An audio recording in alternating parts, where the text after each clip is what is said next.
हरि ओम हरि ओम। गुरुदेव प्रणाम प्रणाम। प्रणाम प्रणाम प्रणाम प्रणाम। गुरुदेव मांडक्य उपनिषदର मांडुक्य ସପ୍ତମ उपनिषद। ଶ୍ଲୋକ ଆଜ୍ଞା ଆପଣ ଭିଡ଼ିଓ କରିଥିଲେ ଜାଣିଥିବେ, ମନେ ଆଜ୍ଞା ଅଛି ତ? ଆଜ୍ଞା ମନେ ଅଛି ମନେ ଅଛି। ଆଜ୍ଞା ଆଜ୍ଞା। ଓକେ। କିନ୍ତୁ ଗୁରୁଦେବ ସେ ଶ୍ଲୋକଟା ଆପଣ ଯେମିତି ପଢୁଥିଲେ ଆଜ୍ଞା ପର୍ଟିକୁଲାର ଏଠି ସେମିତି କିଛି ଲେଖା ନାହିଁ। ସେଠି ମାନେ ଆପଣ ପଢୁଥିଲେ ଅଦୃଶ୍ୟମ୍, ଏଠି ଲେଖା ହେଇଛି ଅଦୃଷ୍ଟମ୍। ଏମିତି ଏଇ ମାନେ ସଂସ୍କୃତ ଭାଷାରେ ବୋଧେ ଲେଖା ହେଇଛି ନା କଣ? ନାଇଁ ନାଇଁ ନାଇଁ ଏକା ଯେ କିନ୍ତୁ ଅଦୃଶ୍ୟମ। ମୁଁ ଏଇ ଗୁରୁଦେବ ଏଠି କଣ ହଉଛି ନା ପ୍ରୋବ୍ଲେମ ମୋର, ମୁଁ ଆପଣଙ୍କ ଭିଡ଼ିଓଟା ଯେମିତି ବୁଝିପାରୁଥିଲି ଜାଣିପାରୁଥିଲି, ହଁ ହଁ ଏଠି କଣ ସେଠି ହଉଛି ନା ଟିକେ କିଛିଟା ଜିନିଷ ସନ୍ଧି ବିଚ୍ଛେଦନ କରିବାକୁ ହଁ ପଡିବ। ହଁ ସେ ମିଶିକିରି ତାକୁ ମାନେ ଶ୍ଲୋକରେ ନା ତାକୁ ସବୁ ଜିନିଷ ମିଶେଇକି ଲେଖି ଦେଇଥାନ୍ତି। ଏଇଟା କଣ ଓଡ଼ିଆ ପଢୁଛନ୍ତି ନା ହିନ୍ଦୀ? ନାଇଁ ଓଡିଆଟା ନା। ଓଡ଼ିଆରେ ଦେଖନ୍ତୁ, ସଂସ୍କୃତରେ ଶୁଦ୍ଧତା ଥାଏ। ଆଜ୍ଞା ସଂସ୍କୃତରୁ ଯେତେବେଳେ ହିନ୍ଦୀରେ ଅନୁବାଦ ହେଇଥାଏ ସେଠି ଟିକେ ଫେରେ ମାନେ କଣ ଟିକେ ସେ ଭାଷାର ଟିକେ ବ୍ୟାକରଣ ପଶିଯାଏ। ତାପରେ ଯେତେବେଳେ ଆଜ୍ଞା ସେଟା ଓଡ଼ିଆରେ ହୁଏ, ଓଡ଼ିଆରେ କିଛି ଶବ୍ଦ ହିନ୍ଦୀ ସାଙ୍ଗରେ ମେଳ ଖାଏନି। ଯେମିତି ୱ ନାହିଁ, ବ ଅଛି, ଆମେ ବ କହି ନେଉଛେ। ତାପରେ ଆଜ୍ଞା ଏମିତି କିଛିଟା ଶବ୍ଦ ଅଛି, ତ ତାକୁ ସେଠି ଟିକେ ଏପଟ ସେପଟ ହେଇଯାଏ। ଆଜ୍ଞା ହିନ୍ଦୀ ହେଲେ ସ୍ପଷ୍ଟ ବୁଝିପାରିବେ। ଆଜ୍ଞା। ହିନ୍ଦୀ କଣ, ଗୁରୁଦେବ ଏଇ ସଂସ୍କୃତ ଆଜ୍ଞା ହେଲେ। ଆଜ୍ଞା ଗୁରୁଦେବ ଏଇ ଶ୍ଲୋକଟାର ମୁଁ ଅର୍ଥଟା ବ୍ୟାଖ୍ୟା କରୁଥିଲି ଯେ, କିନ୍ତୁ ଯେତେବେଳେ ମାନେ ବ୍ୟାଖ୍ୟା କରିବାକୁ ଶ୍ଲୋକଟା ଯାହା ବି ହେଲେ ମୁଁ ପଢି ଦଉଛି, ମାନେ ଟୋଟାଲ ମନ ବି ଶ୍ଲୋକ ମୋର ରହିଛି, ଆଚ୍ଛା ଆଚ୍ଛା। କିନ୍ତୁ ଯେତେବେଳେ ମାନେ ଟିକେ ଟିକେ ମନେ ପଡୁନି ବୁଝେଇଲା ବେଳେ, ମାନେ ୟା ପରେ କଣ ନା ଯୋଉ ଅଛି ଉଭୟତ ପ୍ରଜ୍ଞ, ଉଭୟତ ପ୍ରଜ୍ଞ ପରେ ତାପର ଶବ୍ଦଟା କଣ, ଏଇ ଯୋଉ ଟିକେ ନ ପ୍ରଜ୍ଞାନ ମନେ ପଡିଲା ଘନମ୍। ସବୁ ଉଭୟତ ପ୍ରଜ୍ଞା ଆଜ୍ଞା ପରେ ମୁଁ ଟିକେ ପ୍ରଜ୍ଞାନ ଦେଖୁଛି। ଆଜ୍ଞା କଣ କହିଲେ? ପ୍ରଜ୍ଞାନ ଘନମ୍। ହଁ ଉଭୟତ ମୁଁ ପ୍ରଜ୍ଞା ପରେ, ଉଭୟତ ପ୍ରଜ୍ଞା ମାନେ ବାହାର ଭିତର ଯୋଉ ମାନେ ଚେଇଁ ଶୋଇଥିବା ଆଜ୍ଞା ସ୍ଥିତି। ଆଜ୍ଞା ଆଜ୍ଞା ଆଜ୍ଞା ପ୍ରଜ୍ଞାନ ଘନମ୍ ହେଲା ଯୋଉଠି ଗାଢ ନିଦ୍ରା ଅବସ୍ଥା। ସୁସୁପ୍ତି ଅବସ୍ଥା, ଗାଢ ନିଦ୍ରା ଅବସ୍ଥା। ଆଜ୍ଞା ଆଜ୍ଞା। ଆଜ୍ଞା। ତାପରେ ଲେଖା ହେଇଛି ନ ପ୍ରଜ୍ଞମ୍ ନା ପ୍ରଜ୍ଞମ୍, ଗୋଟେ ଏଇଟା ନା ଦିଟା କି ନା ନା ପ୍ରଜ୍ଞମ୍ ନା ଅପ୍ରଜ୍ଞମ୍। ପ୍ରଜ୍ଞ ହେଲା ଆପ୍ରଜ୍ଞମ୍ ବିଚାର। ଏଠି ନାହିଁ। ନାଇଁ ସେଇ ନାଇଁ କଥା ବା, ଅପ୍ରଜ୍ଞମ ନା, ସେଇ ନାହିଁ ବୋଲି ମୁଁ ବୁଝିପାରୁନି ଏଠି। ଅପ୍ରଜ୍ଞମ ଅଛି। ନା ପ୍ରଜ୍ଞମ୍ ନା ଅପ୍ରଜ୍ଞମ୍। ନା ପ୍ରଜ୍ଞମ୍ ମାନେ ବିଚାର, ପ୍ରଜ୍ଞ ମାନେ ଆଜ୍ଞା ବିଚାର। ବିଚାର ବି ନୁହଁ, ଆଜ୍ଞା ବିଚାର ରହିତ ସ୍ଥିତି ବି ନୁହଁ। ବିଚାର କିଏ ଆଜ୍ଞା କରୁଛି? ମନ କରୁଛି। ଆଜ୍ଞା ବିଚାର ରହିତ ସ୍ଥିତିରେ କିଏ ରହୁଛି? ମନ ରହୁଛି, ମୁଁ ନୁହେଁ। ଆଜ୍ଞା ବ୍ରହ୍ମ ସେ ଗୁରୁଦେବ ବିଚାର। ଯୋଉ କୁହନ୍ତୁ। ଆପ୍ରଜ୍ଞମ୍ ହେଲା ବିଚାର ରହିତ ସ୍ଥିତି। ନା ପ୍ରଜ୍ଞମ୍ ନା ଅପ୍ରଜ୍ଞମ୍। ଅପ୍ରଜ୍ଞମ୍ ମାନେ ବିଚାର ରହିତ ସ୍ଥିତି। ଆଜ୍ଞା ଆଜ୍ଞା। ବିଚାର ରହିତ ସ୍ଥିତି। ସୁଷୁପ୍ତି ଗୁରୁଦେବ ସମାଧି। ଗୁରୁଦେବ ଏ ଶ୍ଲୋକଟା ଟିକେ ମତେ ଟିକେ ବୁଝେଇ ପାରିବେ କି? ନିଶ୍ଚୟ ନିଶ୍ଚୟ। ଦେଖନ୍ତୁ, ଆଜ୍ଞା ସେଥିରେ ପ୍ରଥମେ ଲେଖା ହେଇଛି ନା ଅନ୍ତଃ ପ୍ରଜ୍ଞା। ଅନ୍ତଃ ଆଜ୍ଞା ପ୍ରଜ୍ଞା ମାନେ ଭିତରେ ଚାଲୁଥିବା ବିଚାର। ନା ଆଜ୍ଞା ବହିଃ ପ୍ରଜ୍ଞା। ବହିଃ ଆଜ୍ଞା ପ୍ରଜ୍ଞା ମାନେ ବାହାରେ ଚାଲୁଥିବା ବିଚାର।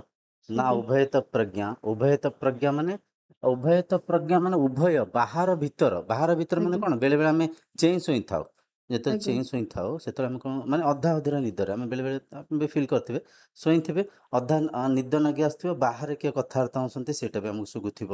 କିଏ କଣ ଆଜ୍ଞା କହୁଛନ୍ତି ସେଇଟା ବି ଶୁଭୁଥିବ। ତ ସେଇଟା କଣ, ତାକୁ ଉଭୟତ ପ୍ରଜ୍ଞା କୁହାଯାଏ। ଅନ୍ତଃ ଭିତରେ ବି ଅଛି, ବାହାର ବି ଶୁଣୁଛି। ନା ଉଭୟତ ପ୍ରଜ୍ଞା। ନା ଆଜ୍ଞା ପ୍ରଜ୍ଞାନ ଘନମ୍। ଘନୀତ ହବା, ଘନୀଭୂତ ହବା। ପ୍ରଜ୍ଞାନ ଘନମ୍ ମାନେ ପ୍ରଜ୍ଞା ଘନୀଭୂତ ହେଇଗଲା, ମାନେ ସେ ସ୍ଥିର ହେଇଗଲା। ଯାହାକୁ କହନ୍ତି ଆଜ୍ଞା ଆମେ ଗାଢ ନିଦ୍ରା ଅବସ୍ଥା। ଗାଢ ଆଜ୍ଞା ଆଜ୍ଞା ନିଦ୍ରା ଅବସ୍ଥାରେ ପ୍ରଜ୍ଞା ଆଉ ନାହିଁ। ପ୍ରଜ୍ଞା ଆଜ୍ଞା ମନ ସ୍ୱରୂପସ୍ଥ ହେଇଯାଇଛି, ସ୍ୱରୂପରେ ଆଜ୍ଞା ଆଜ୍ଞା ସମାହିତ ହେଇଯାଇଛି। ନା ପ୍ରଜ୍ଞାନ ଘନମ୍। ତାପରେ ନା ପ୍ରଜ୍ଞମ୍ ନା ଅପ୍ରଜ୍ଞମ୍। ମୁଁ ଆଜ୍ଞା ବିଚାର ବି ନୁହଁ, ମୁଁ ବିଚାର ରହିତ ସ୍ଥିତି ବି ନୁହଁ। ଆଦୃଶ୍ୟମ୍। ଆଦୃଶ୍ୟମ୍ ମାନେ ମୁଁ ଦୃଶ୍ୟମାନ ହୁଅନି, ମତେ କେହି ଦେଖିପାରନ୍ତିନି। କାହିଁ ଦେଖିପାରନ୍ତିନି? ମୁଁ ବିଷୟ। ଆଜ୍ଞା ବିଷୟକୁ ବସ୍ତୁ ରୂପରେ କେମିତି ଦେଖିବା? ଅସମ୍ଭବ। ତ ଆଜ୍ଞା ଆଦୃଶ୍ୟମ୍, ମୁଁ ଅଦୃଶ୍ୟ ଶକ୍ତି। ଆଜ୍ଞା ବ୍ୟବହାର୍ୟମ୍। ବ୍ୟବହାର୍ୟମ୍ ମାନେ ବ୍ୟବହାରିକ ରୂପରେ ବି ଆମେ ସେ ଆତ୍ମାକୁ କହିପାରିବାନି ଯେ ଆତ୍ମାର ରୂପ ଏମିତିଆ, ରଙ୍ଗ ଏମିତିଆ, ଚିହ୍ନ ବର୍ଣ୍ଣ ଏମିତିଆ।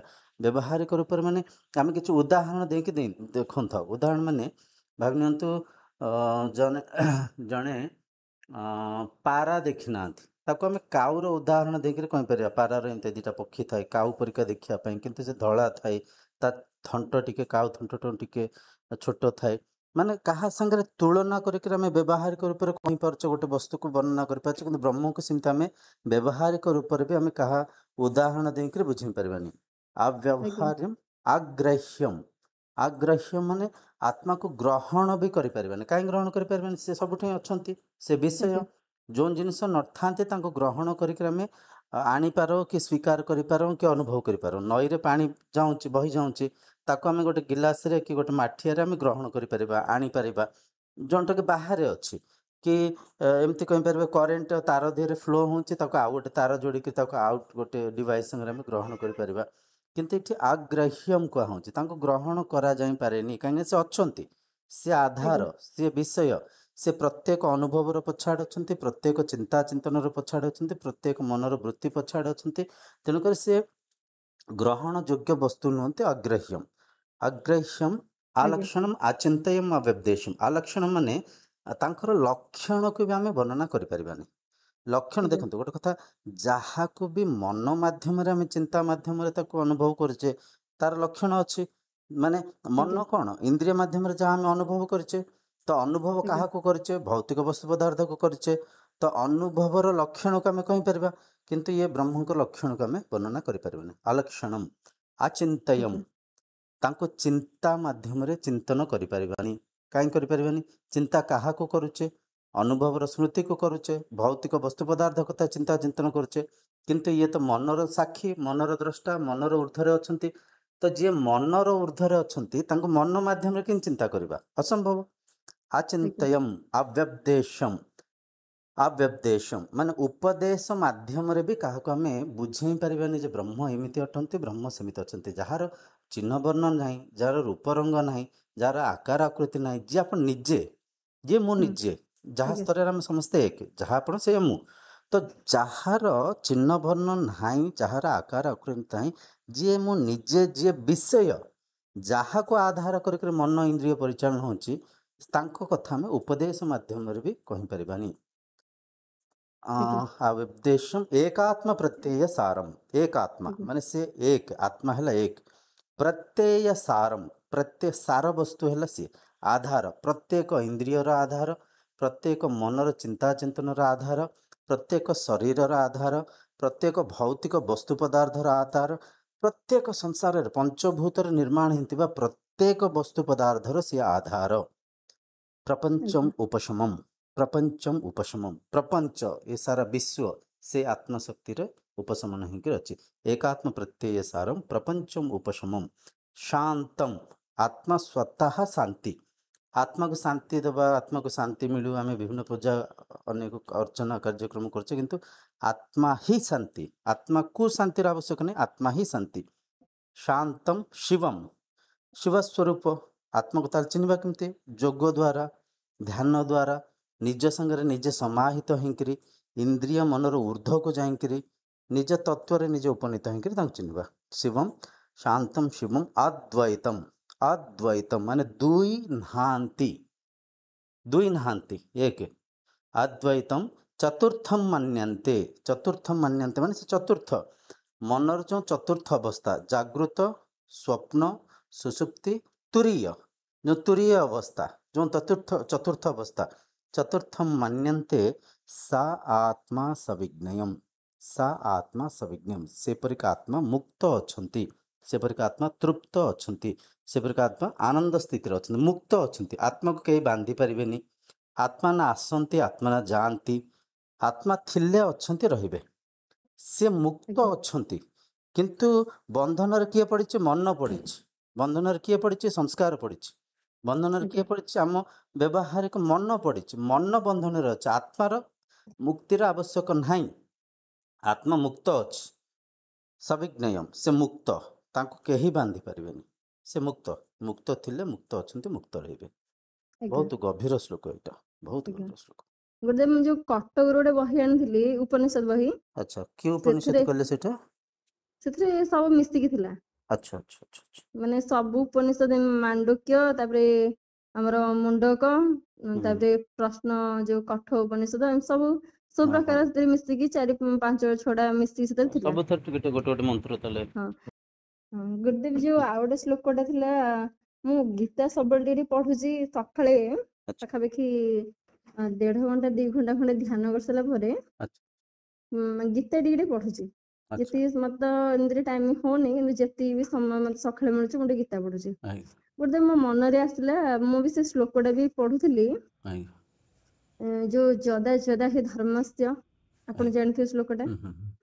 ଗୁରୁଦେବ ଏଇ ଅର୍ଥଟା ଯେତେବେଳେ ମୁଁ ସେଥିରେ ପଢିଲି ସେ କହୁଛନ୍ତି ଯଦା ଯଦା ହି ଧର୍ମସ୍ୟ ଗ୍ଲାନିର୍ଭବତି ଭାରତ ଅଭ୍ୟୁତ୍ଥାନ ଅଧର୍ମସ୍ୟ ତଦାତ୍ମାନ ସୃଜାମ୍ୟଃ ପରିତ୍ରାଣାୟ ସାଧୁନାଂ ବିନାଶାୟ ଯଦସ୍କୃତ ଧର୍ମ ସଂସ୍ଥାପନାର୍ଥାୟ ସମ୍ଭବାମି ୟୁଗେ ୟୁଗେ। ଆଜ୍ଞା, ଏଇ ଯୋଉ ଅର୍ଥଟା ମତେ କାହିଁ ସେଠି ମାନେ ପରଫେକ୍ଟଲି ମୁଁ ସେ ଜିନିଷଟା ସେଠି ବୁଝିପାରିଲିନି।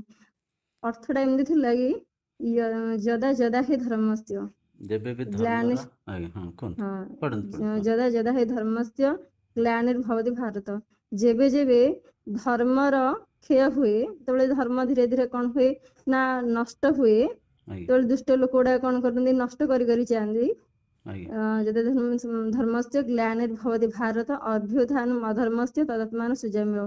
ମୁଁ ସେତେବେଳେ କଣ କରେ ନା ଅଧର୍ମ ମାନେ ମୁଁ ସେତେବେଳେ ଧର୍ମକୁ ରକ୍ଷା କରିବାକୁ ଯାଇକି ଅଧର୍ମକୁ ବିନାଶ କରେ ଏବଂ ଯୁଗେ ଯୁଗେ ସାଧୁ ମାନଙ୍କୁ ରଖେ, ଏଇ ଟାଇପ ର କିଛି ଥିଲା।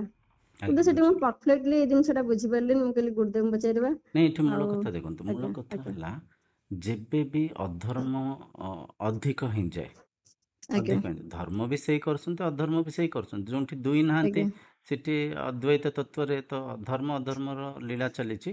ଅଧର୍ମ ଆଜ୍ଞା ଯେତେବେଳେ ପ୍ରବଳିତ ହୁଏ, ଅଧିକ ହୁଏ, ସେ ଆଜ୍ଞା ବ୍ରହ୍ମ ଫେରେ ଧର୍ମର ପ୍ରଚାର କରନ୍ତି।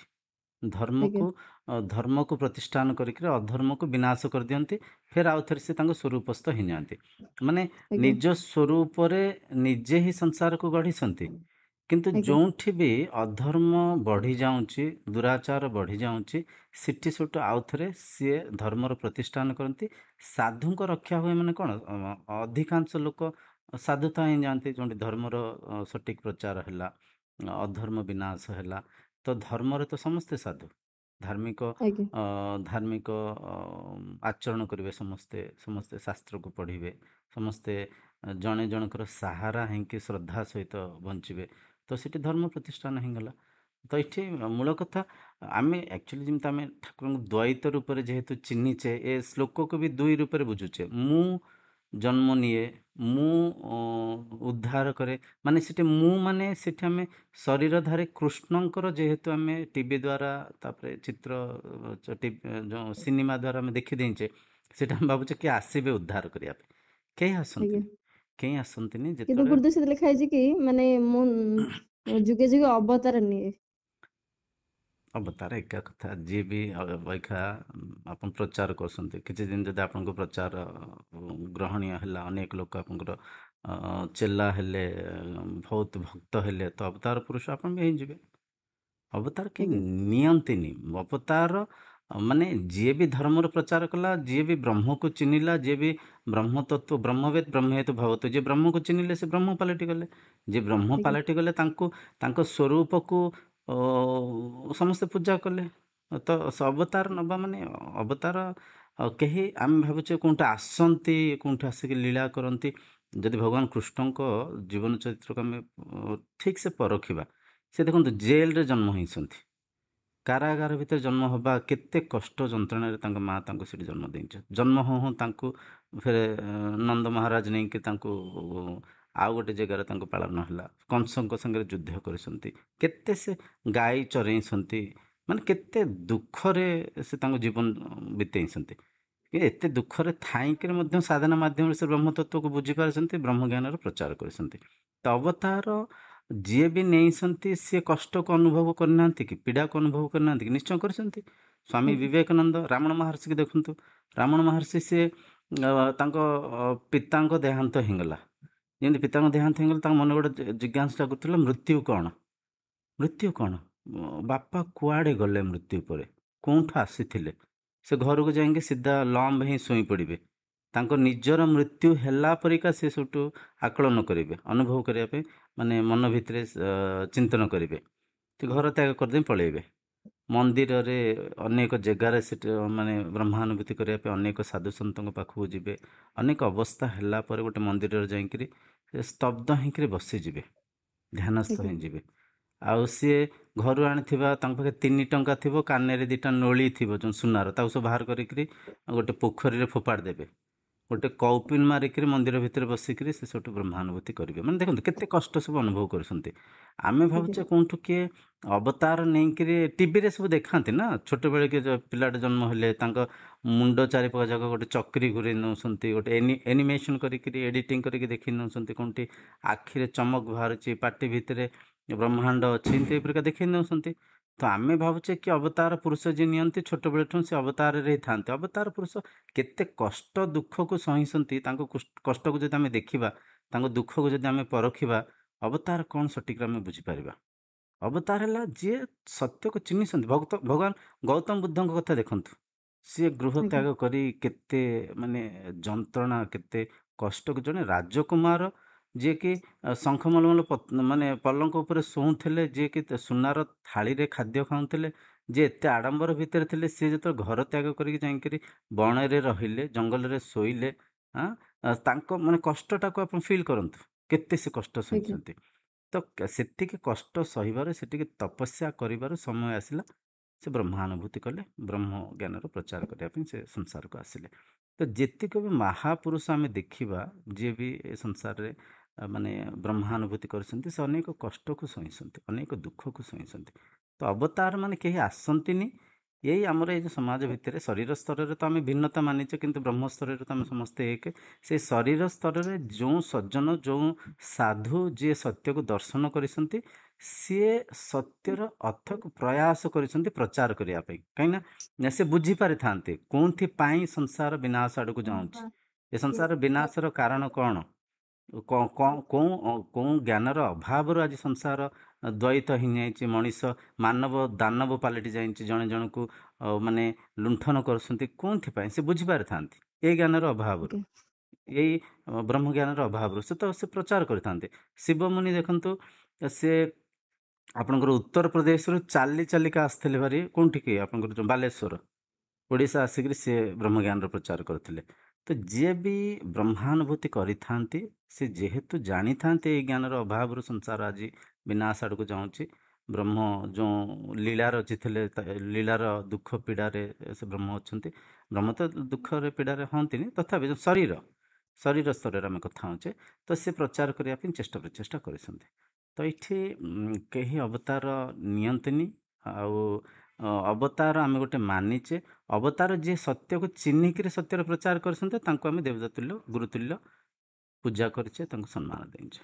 ତ ସେଇ ଯେଉଁ ତତ୍ତ୍ୱ ଜ୍ଞାନ କୃଷ୍ଣଙ୍କ ଭିତରେ ଥିଲା, ଭଗବାନ ରାମଙ୍କ ଭିତରେ ଥିଲା, ଆଦିଗୁରୁ ଶଙ୍କରାଚାର୍ଯ୍ୟଙ୍କ ଭିତରେ ଥିଲା, ସେଇ ଜ୍ଞାନ, ସେଇ କ୍ଷମତା, ସେଇ ସ୍ୱଭାବ ଇନ୍ଦ୍ରିୟଙ୍କର ମନର ଆପଣ ଭିତରେ ବି ଅଛି, ଗୋଟେ ସାଧାରଣ ଆଜ୍ଞା ମନୁଷ୍ୟ ଭିତରେ ବି ଅଛି। ତାଙ୍କୁ ଖାଲି ମାର୍ଗର ଆବଶ୍ୟକ ଅଛି। ସେ ଖାଲି ଜିଜ୍ଞାସୁ ହେଇକିରି ଯଦି ସାଧନାରତ ହେବେ, ସେ ବି ସେ ଜିନିଷକୁ ଅନୁଭବ କରିପାରିବେ।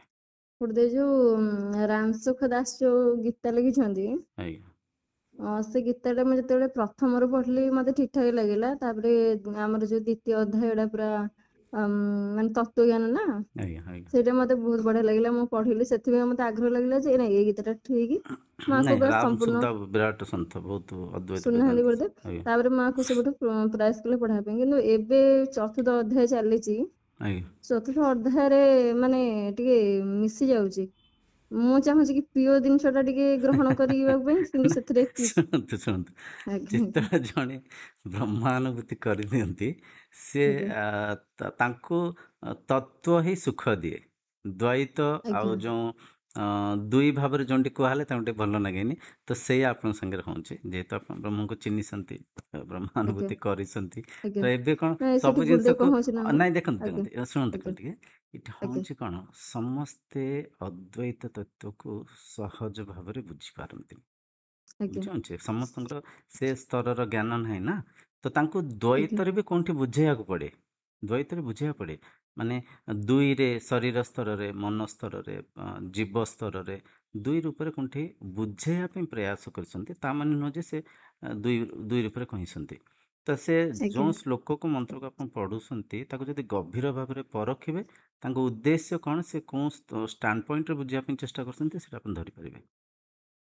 ଗୁରୁଦେବ ଠିକ ଯେ, କିନ୍ତୁ ଯେହେତୁ ପ୍ରଥମରୁ ଆମେ ସେଇ ମାର୍ଗରେ ଯାଇଛେ ନା, ତ ଏ ଜିନିଷ ହେଲା ଟିକେ ମନ ଟିକେ ହଲଚଲ ହେଇଯାଉଛି ଟିକେ, ମାନେ ନାଇଁ, ଠିକ କଥା।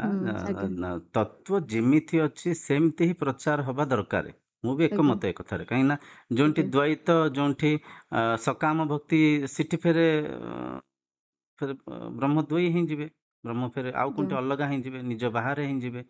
ଏଇଟା ଠିକ କଥା, କିନ୍ତୁ ମହାପୁରୁଷ ମାନେ ଯାହା ବି କରିଛନ୍ତି ତାର ବି କିଛି ଉଦ୍ଦେଶ୍ୟ ଅଛି, ସେ ବି କିଛି ଆଜ୍ଞା। ବୁଝିବା ପାଇଁ ପ୍ରୟାସ ନା ସେଠି କରୁଛନ୍ତି। ତାପରେ 3 ମାସରେ 7 ଦିନରେ ପୁତନାକୁ ମାରିଥିଲେ, ତାପରେ 3 ମାସରେ କଣ ଶକଟାସୁରକୁ ମାରିଥିଲେ, ଏସବୁ ଲେଖା ହେଲା।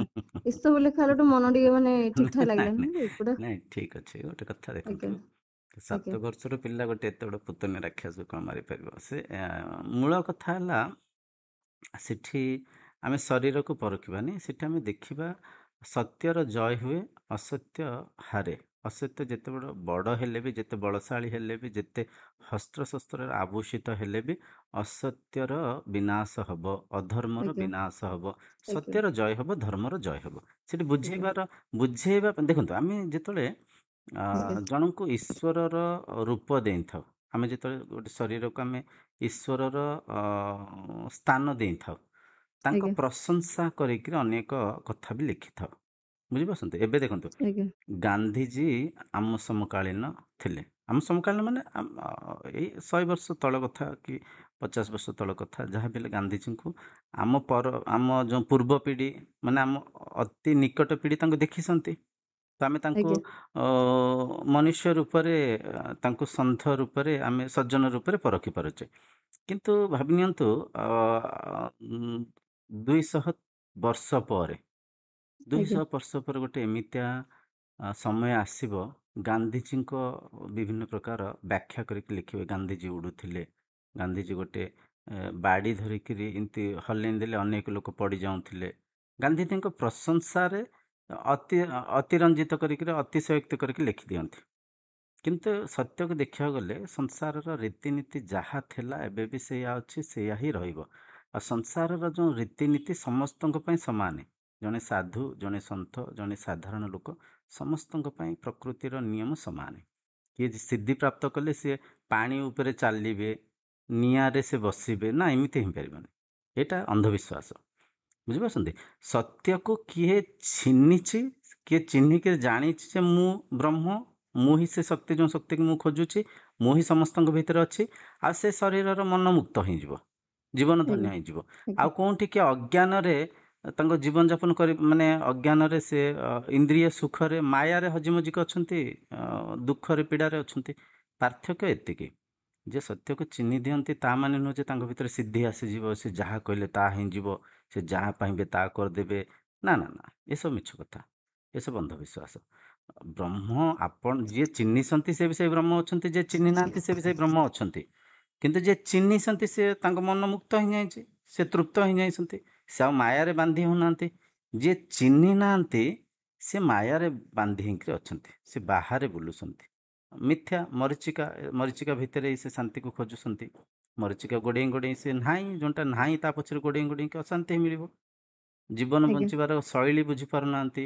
ଇନ୍ଦ୍ରିୟର ସୁଖ ପାଇଁ ସେ ଭୌତିକ ଯୋଜନା କରିକି ଦେହକୁ ରୋଗରେ ପୀଡ଼ିତ କରୁଛନ୍ତି। ଅହଂଭାବରେ, ଲୋଭ ମୋହରେ ମନକୁ ଦୁଃଖିତ କରୁଛନ୍ତି, ମନକୁ ପୀଡ଼ିତ କରୁଛନ୍ତି। ବୁଝିପାରୁଛନ୍ତି? ଏସବୁ ଆଜ୍ଞା। ବ୍ୟାଖ୍ୟା, ଏସବୁ ଗୁରୁଦେବ ଏଥିପାଇଁ ପାର୍ଥକ୍ୟ। ଲେଖାଯାଇନି କି, କୁହନ୍ତୁ। ମାନେ ଯେତେବେଳେ ଗୋଟେ ମଣିଷ ଭିତରେ ବ୍ରହ୍ମ ଜ୍ଞାନ ଜାଗ୍ରତ ହୁଏ, ବା ସେ ନିଜକୁ ନିଜେ ଜାଣିଯେ ଚିହ୍ନି ଯାଏ, ଆଜ୍ଞା ମାନେ ସେଠି ଯୋଉ ଶ୍ରୀକୃଷ୍ଣ କୁହାଗଲା କି ମାନେ 7 ଦିନରେ ସେ ପୁତନାକୁ ମାରିଦେଲେ, କି 3 ଦିନରେ ଆପଣ କହୁଥିଲେ, ତାପରେ 3 ମାସ ପରେ ସେ ଶକଟାସୁର ମରିଲେ। ଏଇ ଯୋଉ କଥା ଲେଖା ହେଲା, ୟାର ଅର୍ଥ ତାଙ୍କ ଷ୍ଟାଣ୍ଡ ପଏଣ୍ଟ ଏଇଆ ନୁହଁ କି, ମାନେ ଯେତେବେଳେ ଗୋଟେ ମଣିଷ ନିଜକୁ ଚିହ୍ନି ଯାଏ, ନିଜକୁ ଜାଣିଯାଏ, ଆଜ୍ଞା ସଂସାରର ବଡ ବଡ ଦୁଃଖ କଷ୍ଟକୁ ମାନେ ସେ ବୁଝିକି ସାଙ୍ଗେ ସାଙ୍ଗେ ତାର ଯୋଉ ସମାଧାନ ସୁନ୍ଦର କରିଦିଏ, କିମ୍ବା ସୁନ୍ଦର ସେଥିରେ ସେ ସୁନ୍ଦର ଲିପ୍ତ ନ ସୁନ୍ଦର। ହୁଏ। ଠିକ ଆଜ୍ଞା, ଠିକ ଠିକ, ଏଇଟା ବି ଠିକ କଥା। ଏଇଟା ବି ହେଇପାରେ। ନା, ହେଇପାରେ କାହିଁକିନା ନ। ଆଜ୍ଞା ଦେଖନ୍ତୁ ଗୋଟେ କଥା, ଆଜ୍ଞା ଆମେ ଯେଉଁ ସୁର ଅସୁର କହୁଛେ, ଇଏ ସୁର ଅସୁର ହେଲା ମନର ଭାବ, ମନର ଆଜ୍ଞା ସଂସ୍କାର। ବୁଝିପାରୁଛେ? ମଣିଷ ଆଜ୍ଞା ମନରେ ହିଁ ଦୈବିକ ଗୁଣ ଅଛି, ଯାହାକୁ ଆମେ ସତ୍ୱଗୁଣ କହୁଛେ। ମନ ଭିତରେ, ମଣିଷ ମନ ଭିତରେ ହିଁ ଆସୁରିକ ଗୁଣ ଅଛି, ଯାହାକୁ ଆମେ ତମ ଗୁଣ କହୁଛେ। ମନରେ ହିଁ ଆସୁରିକ ଗୁଣ ଆଉ ଦୈବ ଗୁଣ ଅଛି, ଆଉ ଗୁଣାତୀତ ବ୍ରହ୍ମ ବି ଅଛନ୍ତି। ତ ଆଜ୍ଞା ଏଠି ଗୁଣକୁ ନେଇକରି ବ୍ୟାଖ୍ୟା କରାଯାଇଛି। ବୁଝିପାରୁଛନ୍ତି? ମାନେ ଆଜ୍ଞା ସତ୍ୟର ଜୟ ହେଉଛି, ସତ୍ୟର ଜିତ୍ ହେଉଛି, ଅଧର୍ମ ଅସତ୍ୟ ହାରୁଛି। ଆଉ ଯେତେବେଳେ ମନ ସତ୍ୟକୁ ଦର୍ଶନ କରେ, ମନ ଭିତରେ ସଂଯମତା ଆସିଯାଏ, ମନ ଭିତରେ ସ୍ପଷ୍ଟତା ଆସିଯାଏ। ଶରୀର ରୋଗ ହେଲେ ବି ସେ ରୋଗର ମାନେ ନିୟନ୍ତ୍ରଣ କରନ୍ତି, ରୋଗର ଉପଚାର କରନ୍ତି, କିନ୍ତୁ ସେ ଅଧିକ ଅସ୍ଥିର ବ୍ୟାକୁଳ ହୁଅନ୍ତିନି। ବୁଝୁଛନ୍ତି? ଦ୍ୱିତୀୟ, ଆଜ୍ଞା ଆଜ୍ଞା ଯାହା ବି ବଡ଼ରୁ ବଡ଼ କଷ୍ଟ ସଙ୍କଟ ଆସିଲେ ବି ସେ ସଙ୍କଟକୁ ସଂଯମିତ ସହିତ ସହିବାର ଧୈର୍ଯ୍ୟ ତାଙ୍କ ଭିତରେ ସାହସ ଆସିଥାଏ। କାହିଁକିନା ସେ ବୁଝିପାରନ୍ତି ମୁଁ ତ ବ୍ରହ୍ମ, ମୁଁ ଅଜର ଆଜ୍ଞା ଅମର, ମୁଁ ଅବିନାଶୀ, ମୁଁ ଥେଲି ଅଛି ରହିବି, ନା ମୁଁ ଯିବି, ନା ମୁଁ ଆସିବି, ନା ମୁଁ ମାନେ ମୋତେ କେହି ହସ୍ତ୍ରଶସ୍ତ୍ର କାଟି ପାରିବେ, ନା ମୋତେ ଅଗ୍ନି ଜଳେଇ ପାରିବେ, ନା ପାଣି ମୋତେ ଭିଜେଇ ପାରିବେ। ମୁଁ ପଞ୍ଚଭୂତର ଊର୍ଦ୍ଧ୍ୱରେ ଅଛି। ଆଉ ମୁଁ ଯେଉଁ ଦ୍ରଷ୍ଟା ଭାବରେ ଏ ଦେହକୁ ଧାରଣ କରିଛି, ମୁଁ ଯେଉଁ ସଂସାରକୁ ଦ୍ରଷ୍ଟା ଭାବରେ ସାକ୍ଷୀ ଭାବରେ ଦେଖୁଛି, ସଂସାର ତ ପରିବର୍ତ୍ତନ ହେବ, ପରିବର୍ତ୍ତନ ହେଉଛି, ଦୁଃଖ ମନକୁ ଆସିବ, ମନକୁ ଆସୁଛି, କିନ୍ତୁ ମୁଁ ଦୁଃଖ ସୁଖର ଊର୍ଦ୍ଧ୍ୱରେ ଅଛି, ମୁଁ ଏ ପ୍ରପଞ୍ଚର ଊର୍ଦ୍ଧ୍ୱରେ ଅଛି, ମୁଁ ଇନ୍ଦ୍ରିୟ ମନର ଊର୍ଦ୍ଧ୍ୱରେ ଅଛି, ମୁଁ ଥେଲି ଅଛି ରହିବି। ସାରା ଆଜ୍ଞା ବିଶ୍ୱ, ସାରା ସଂସାର, ସାରା ସଂସାରରେ ଥିବା ପ୍ରତ୍ୟେକ ଚର ଅଚର ବସ୍ତୁ ପରିବର୍ତ୍ତନ ହେଇପାରେ, ବିନାଶ ହେଇପାରେ, କିନ୍ତୁ ମୁଁ ଅବିନାଶୀ ଆତ୍ମା। ତ ସେ ଆଜ୍ଞା ସଂଯମତା ତାଙ୍କ ଭିତରେ ଆସିଯାଏ। ଆଜ୍ଞା। କିନ୍ତୁ ଏସବୁ ଯେତେବେଳେ ମୁଁ ମାନେ ଅନୁଭବ କରୁଛି, ଅନୁଭବ କରିସାରିଲା ପରେ ଯେତେବେଳେ ବହି ସବୁ ପଢୁଛି, ଅଲଗା ଅଲଗା ସବୁ ବହି ଅଛି ତତ୍ତ୍ୱ ବିଷୟରେ, ଆଜ୍ଞା ତାପରେ ତା ସହିତ ଗୀତା ବି ପଢୁଛି। ଗୀତାରେ ଯୋଉ ତତ୍ତ୍ୱ ଗୁଡାକ ମାନେ ପୁରା ପିଓର ରହୁଛି, ସେଗୁଡା ମତେ ପୁରା ଆନନ୍ଦ ଦଉଛି। ମୁଁ ଆଉ ବନ୍ଦ କରୁନି, ମୁଁ ସେଗୁଡା ପୁରା କଣ୍ଟିନ୍ୟୁ ପଢି ପଢି ଚାଲିଛି। ଆଜ୍ଞା ଆଉ ଯେତେବେଳେ ଏଇଭଳିଆ ଟିକେ ଆସୁଛି, ମତେ ଟିକେ ଡିଷ୍ଟର୍ବ ଲାଗୁଛି ମନ ନାଇଁ ନାଇଁ ନାଇଁ, ଭିତରକୁ। ତାକୁ ବୁଝିବେ, ଆଜ୍ଞା ତାକୁ ବୁଝିବେ କିନ୍ତୁ ହଁ କୋଉ ଶୈଳୀରେ ବୁଝେଇବା ପାଇଁ। ଗୁରୁ ମାନେ ଦେଖନ୍ତୁ, ଗୁରୁ ଶିଷ୍ୟଙ୍କ ଯୋଗ୍ୟତାକୁ ଦେଖିକରି ତାଙ୍କୁ ବୁଝାନ୍ତି। ଯିଏ ଆଜ୍ଞା ଅଦ୍ୱୈତକୁ ସମ୍ପୂର୍ଣ୍ଣ ଆସିନାହାନ୍ତି, ଯିଏ ବ୍ରହ୍ମ ତତ୍ତ୍ୱକୁ ଚିହ୍ନି ନାହାନ୍ତି, ଯିଏ ପୁରାଣ ଶାସ୍ତ୍ର ମାନେ ତତ୍ତ୍ୱ ବ୍ୟତୀତ ଶାସ୍ତ୍ର ଯିଏ ପଢ଼ି ନାହାନ୍ତି, ଯିଏ ସାଧନାରତ ହେଇନାହାନ୍ତି, ତାଙ୍କୁ ଏକଦମ ବ୍ରହ୍ମଜ୍ଞାନ କଲେ ସେ ବୁଝିପାରିବେନି। ତାଙ୍କୁ ଏକଦମ ଆମେ କହିବା ଅହମ୍ ବ୍ରହ୍ମାସ୍ମି, ମୁଁ ଏଇ ବ୍ରହ୍ମ, ମୋ ଭିତରେ ଏଇ ବ୍ରହ୍ମ ଅଛନ୍ତି, ତ ସେ ଏକରେ ତ ଭୟଭୀତ ହିଁ ଯିବେ। ଦ୍ୱିତୀୟ, ସେ ଭାବିବେ ଗୁରୁଜୀ ବୋଧେ ପାଗଳ, ଆଉ ଗୁରୁଜୀ କହୁଛନ୍ତି ମୁଁ ବ୍ରହ୍ମ, କାହିଁକିନା ସେ କିନ୍ତୁ ଗୋଟେ ବୁଝିପାରିବେନି ସେଇଠି ନା। ବି ଏକ କଥା ଅଛି ହଁ ଯେ ଆମେ ଯେମିତି ଭୌତିକ ସଂସାରରୁ କିଛି ପାଇବାକୁ ଚାହୁଁଛେ, ଆଜ୍ଞା ଆମେ ଭୌତିକ କର୍ମ କରୁଛେ, ଆଜ୍ଞା ଆମେ ସେମିତି ମାନି ନଉଛେ ଯେ ଈଶ୍ୱରଙ୍କୁ ଆମେ ଭୌତିକ ବସ୍ତୁ ପଦାର୍ଥ ଦ୍ଵାରା କର୍ମ କରି ପ୍ରାପ୍ତ କରିବା। ଏଇଟା ମାନେ ଏଇ କଥା ବି ଲେଖା ହେଇଛି ଯେ ଈଶ୍ୱରଙ୍କୁ ଆମେ ଭୌତିକ ବସ୍ତୁ ପଦାର୍ଥ ମାଧ୍ୟମରେ କୌଣସି ପ୍ରକାର କର୍ମ କରିକି ଆମେ ପ୍ରାପ୍ତ କରିପାରିବା ନାହିଁ। କାହିଁକି ନା ଈଶ୍ୱରଙ୍କୁ ପ୍ରାପ୍ତ ହୁଁ କରିବାକୁ ହେଲେ ଧ୍ୟାନ, ହୁଁ ଏସବୁ ହୁଁ କଥା ବି ଲେଖା ଯାଇଛି। ଆଜ୍ଞା କିନ୍ତୁ ମୁଁ ସେତିକିବେଳେ ବି କନଫ୍ୟୁଜ, ମୁଁ ଏକଥା ଯଦି ଲେଖା ହେଇଛି ତାହେଲେ ଏକଥା କଣ ବି ଲେଖା ହେଇଛି, ମାନେ ଅବତାର ନିଅନ୍ତି ଏସବୁ ଜିନିଷ, କିନ୍ତୁ ଗୋଟେ ମୋ ଷ୍ଟାଣ୍ଡ ପଏଣ୍ଟ ଟାକୁ ବୁଝିପାରେନି। ବାସ୍ ବାସ୍, ସେଇଟା ଏଇ ହଉଛି ମୁଁ। ଷ୍ଟାଣ୍ଡ ପଏଣ୍ଟ ହେଲା ଏଇ ଜିନିଷ। ଆଜ୍ଞା ଆଜ୍ଞା ଅବତାର ଆଜ୍ଞା ନିଅନ୍ତି ମାନେ ଯେତିକ ବି ସାଧୁ ସନ୍ଥ ସନ୍ଥ ମାନେ ସେ ସଂସାରକୁ ଆସିଛନ୍ତି, ତାଙ୍କ କୃପାରୁ ସଂସାର ଆଉଥରେ ସୁଖ ପ୍ରାପ୍ତି କରିଛି, ଆନନ୍ଦ ପ୍ରାପ୍ତି କରିଛି, ଏକ ମାର୍ଗ ପାଇଛି, ସତ୍ୟକୁ ଚିହ୍ନିବାର ଏକ ସାଧନା, ବିଧିବତ ସାଧନା, ଶାସ୍ତ୍ରବତ ଜୀବନଯାପନ କରିବାର ଏକ ମାର୍ଗଦର୍ଶନ ତାଙ୍କୁ ମିଳିଛି। ବୁଝିପାରୁଛନ୍ତି ଆଜ୍ଞା ତ? ଅବତାର ମାନେ ଆଜ୍ଞା ସେଇ ସତ୍ୟର ପ୍ରଚାର କରିବା।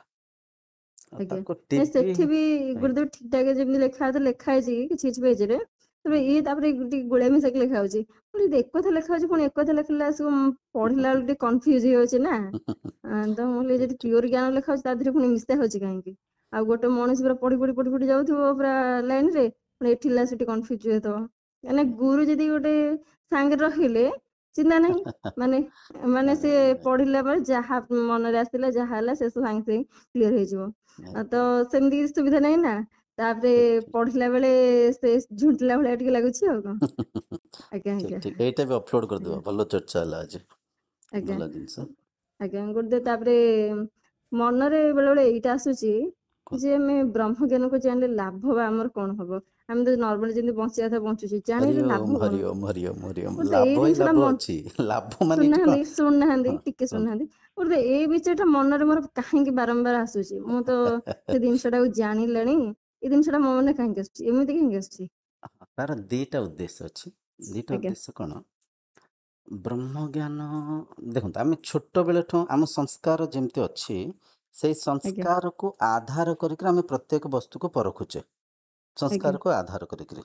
ବୁଝିପାରୁଛନ୍ତି? ଆଜ୍ଞା ଆଜ୍ଞା ଆଜି ଯାଏ ଆମେ ଦେଖନ୍ତୁ, ବ୍ରହ୍ମାନୁଭୂତି କରିବା ପୂର୍ବରୁ ଯଦି ଆମେ ବିଧିବତ ସାଧନା କରିଥିବା, ଶାସ୍ତ୍ର ପଢ଼ିଥିବା, ଯେମିତି ଗୁରୁକୁଲମରେ ଯେଉଁ ଛୋଟ ପିଲାମାନେ 8 ବର୍ଷ ବୟସରୁ ଉପନୟନ ହେଇକି ସେମାନେ ସେ ଆଶ୍ରମରେ ରହୁଥିଲେ, ତ ସିଏ ସାଧାରଣ ଜୀବନଯାପନ କରୁଥିଲେ।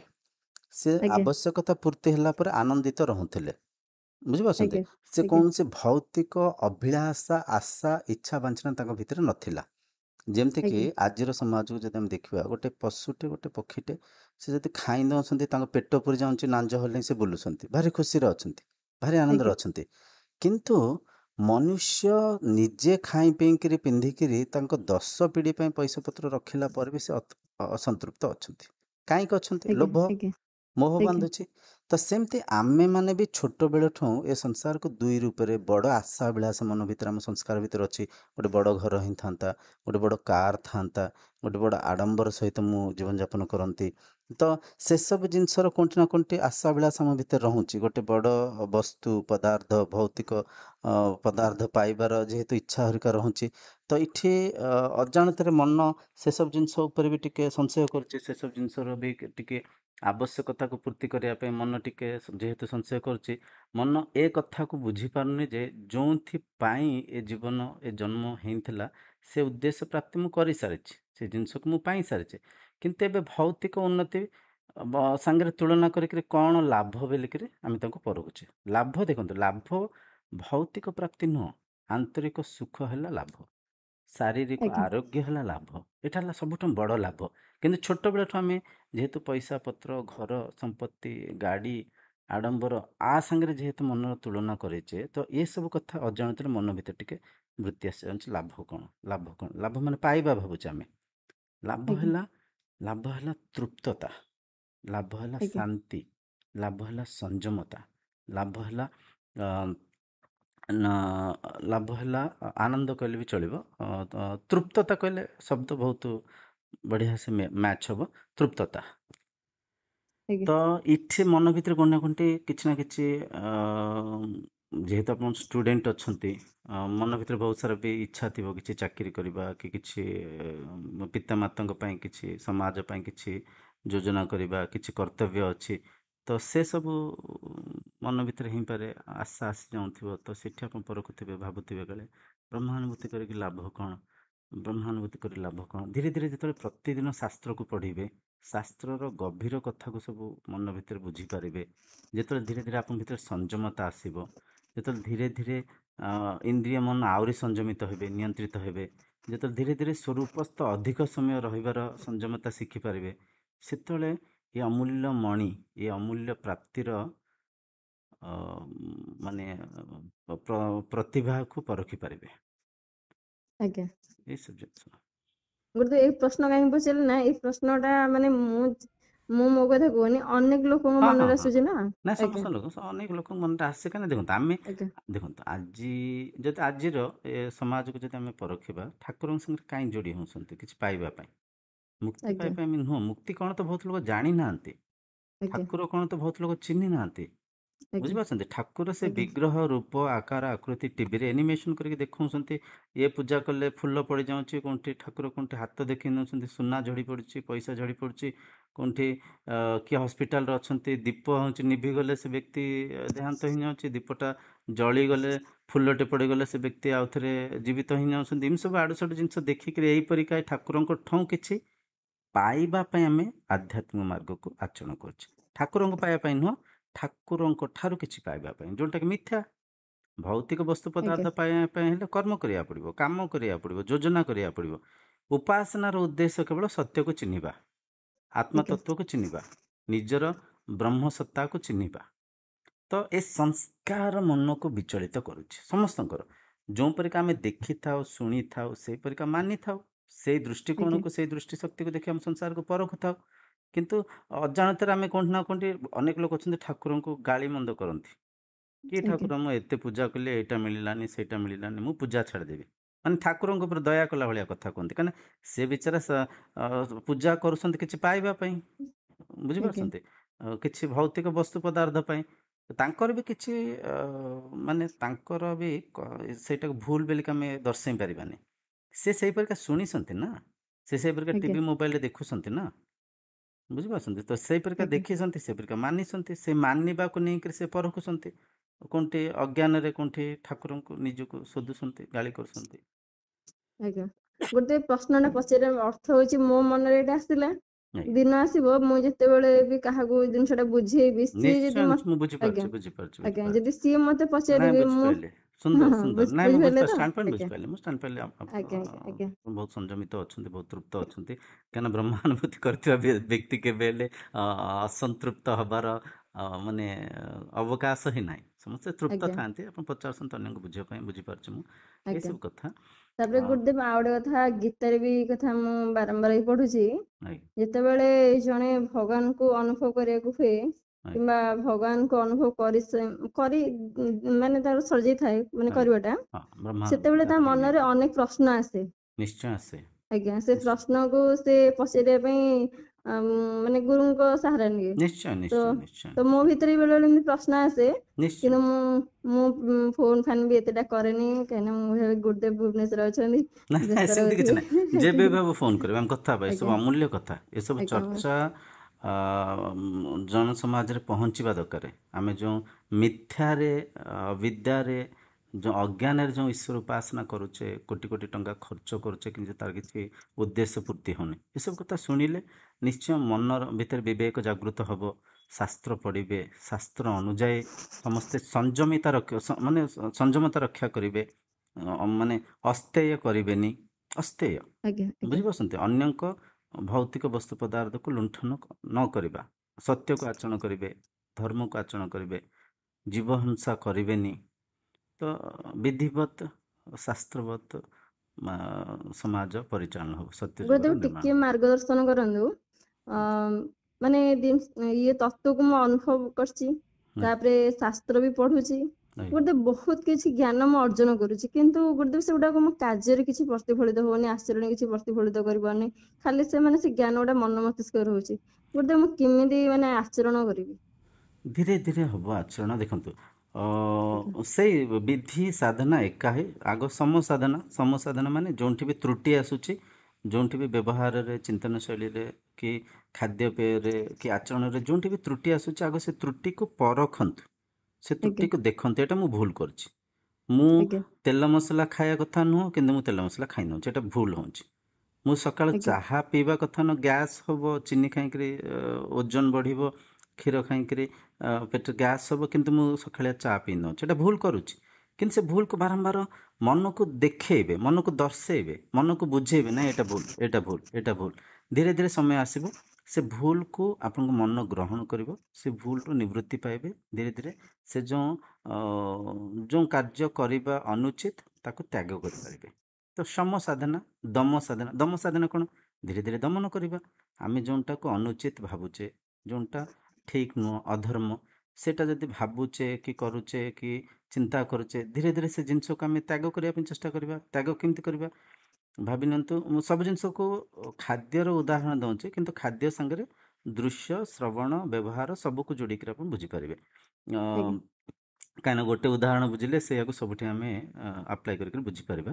ତ ଏଇଠି ଆଜ୍ଞା ଭାବି ନିଅନ୍ତୁ, ଗୋଟେ ରୁଚିକର ଖାଦ୍ୟ ଆପଣଙ୍କ ଆଗରେ ଥୁଆ ହେଇଛି, ଆଜ୍ଞା ରୁଚିକର ଖାଦ୍ୟ, ଭାବି ନିଅନ୍ତୁ ପିଜ୍ଜା ଥୁଆ ହେଇଛି, ପିଜ୍ଜା। ପିଜ୍ଜା ଖାଇବା ପୂର୍ବରୁ ଆପଣ ଦେଖୁଛନ୍ତି, ତାକୁ ଖାଇବାର ଲାଲସା ଅଛି, ବଢ଼ିଆ ଲାଗେ, ବହୁତ ରୁଚିକର ଲାଗେ, ତା ଦେହରେ ଯେଉଁ ଟମାଟୋ ସସ୍ ଦିଆ ହେଇଥାଏ, ତା ଦେହରେ ଯେଉଁ କ୍ୟାପ୍ସିକମ୍ ପଡ଼ିଥାଏ, ତା ଭିତରେ ବିଭିନ୍ନ ପ୍ରକାର ଇନଗ୍ରିଡ଼ିଏଣ୍ଟସ୍, ଫ୍ଲେଭର୍ସ ଥାଏ, ଭାରି ବଢ଼ିଆ ଲାଗେ। ସେ ପିଜ୍ଜାର ସୁଗନ୍ଧ ଆସୁଛି, ପିଜ୍ଜା ଆଗରେ ଥୁଆ ହେଇଛି, ମନରେ ବ୍ୟାକୁଳତା ଅଛି, ନାଇଁ ମୁଁ ଖାଇବି, କିନ୍ତୁ ସେଠି ତାକୁ ଖାଇବେନି, ତାକୁ ତ୍ୟାଗ କରିଦେଇ ପଳେଇବେ। କେମିତି ବୁଝନ୍ତୁ, ଆପଣ କାହାର ବାହାଘର ଭୋଜିରେ ଯାଇଛନ୍ତି, ବିଭିନ୍ନ ପ୍ରକାର ବ୍ୟଞ୍ଜନ ଆଜ୍ଞା ଥୁଆ ଆଜ୍ଞା ହେଇଛି, ବିଭିନ୍ନ ପ୍ରକାର ସୁଆଦିଆ ତରକାରୀ, ଛତୁ, ପନିର, ବୋଟ, ବିଭିନ୍ନ ପ୍ରକାର ସବୁ ଜିନିଷ ଥୁଆ ହେଇଛି। ତା ଭିତରେ, ଏତେ ପ୍ରକାର ଜିନିଷ ଭିତରେ, ଖାଲି ଆପଣ ଟିକେ ଶାଗ ଭଜା ନେଲେ, ରୁଟି ପଟେ ନେଲେ, ଯେତିକି ଆବଶ୍ୟକ, ଯେଉଁଟା ଭଲ ସେତିକି ଖାଇଲେ, ତାକୁ ଦମ ସାଧନା କୁହାଯାଏ। ମନ କିଛି ସମୟ ପାଇଁ ଚିଡ଼ିବ, ମନ କଲବଲ ହେବ, ବ୍ୟାକୁଳ ହେବ, କିନ୍ତୁ ସେଠୁ ଗଲା ପରେ ଗୋଟେ ତୃପ୍ତତା ଆସିବ, ନାଇଁ ମୁଁ ସାଧନାରେ ମୁଁ ସିଦ୍ଧି ପ୍ରାପ୍ତ କରିଛି, ମୁଁ ଇନ୍ଦ୍ରିୟଙ୍କୁ ଆଜି ନିୟନ୍ତ୍ରିତ କରିପାରିଛି, ଇନ୍ଦ୍ରିୟଙ୍କ ସଂଯମତା ମୋ ଭିତରେ ଆସିଛି। ତ ଏମିତି ସବୁ କଥାକୁ ଧୀରେ ଧୀରେ ଧୀରେ ଧୀରେ କଲେ ସମୟ ଆସିବ, ଇନ୍ଦ୍ରିୟ ମନ ଯେତେବେଳେ ନିଜ ନିୟନ୍ତ୍ରଣରେ ହେବେ, ସେତେବେଳେ ସଠିକ୍ ସୁଖକୁ, ସଠିକ୍ ଆନନ୍ଦକୁ ନେବେ। ବୁଝିପାରୁଛନ୍ତି? ଏସବୁ ଆମେ ଚାରିପାଖ ଯାକ ଦେଖୁଛେ। ପଶୁ ପକ୍ଷୀ ଦେଖନ୍ତୁ, ତାଙ୍କଠୁ ବହୁତ କଥା ଆମେ ଶିଖିବାର ଅଛି। ଗୋଟେ ପକ୍ଷୀଟେ ତା ପେଟ ପୁରିଗଲେ ସେ ଡାଳ ଉପରେ ଡେଇଁ ଡେଇଁକା ବୁଲୁଛି, ଖୁସି ଅଛି, ସେ ଆଜ୍ଞା ଆନନ୍ଦିତ ଅଛି, ପ୍ରକୃତି ସାଙ୍ଗରେ ପ୍ରାକୃତିକ ଭାବରେ ରହୁଛି। ସନ୍ଧ୍ୟା ହେଲେ ଶୋଇ ପଡ଼ୁଛି, ବ୍ରହ୍ମ ମୁହୂର୍ତ୍ତରେ ଉଠୁଛି, ଗଛ ବୃକ୍ଷ ଉପରେ ସେ ଡେଇଁ ଡେଇଁକା ବୁଲୁଛି, କେତେ ଶାନ୍ତିରେ ଅଛି ଦେଖନ୍ତୁ। ତାର ନା LIC ଦରକାର, ତାର ନା ଫ୍ୟୁଚର ଦରକାର, ତାର ନା ମ୍ୟାଚିଂ ଡ୍ରେସ୍ ଦରକାର, ତାର କିଛି ଦରକାର ନାହିଁ। ସେ କେତେ ସଂଯମିତ ଅଛି, କେତେ ସ୍ୱରୂପସ୍ଥ ରହୁଛି, କେତେ ଆନନ୍ଦରେ ରହୁଛି।